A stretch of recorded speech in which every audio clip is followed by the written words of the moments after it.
আমার হাতে যেটা দেখতেছেন 5000 কিলো ভোল্ট। এই জায়গাটা দেখেন, এটা হলো মডেল 801 টাইপ, এটা মডেল। আর এখানে direct current, ultra high voltage. জিনিসটা কি আপনারা অনেকে হয়তো এখনও বুঝতেছেন না। নিচে দিয়ে হলো পাওয়ার কেবল, মানে এসি কর্ড দিয়ে চার্জ দেয়, চার্জে দিলে এই বাতিটা জ্বলে।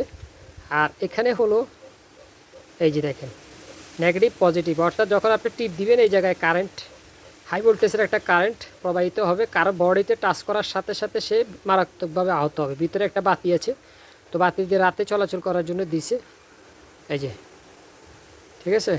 আর হলো এটাকে যদি একটু সামনের দিকে মারেন, এখানে একটা রেড বাতি আছে, তারপর এখানে পুশ করার সাথে সাথে আপনার কারেন্টের শর্ট দেখেন দেখতে। তো এটা টোটাল প্রাইসটা নিচ্ছে হলো আমার কাছ থেকে 1300 1300-1400 টাকার মতো অ্যাভারেজ পড়ছে, গাড়ি ভাড়া সহ।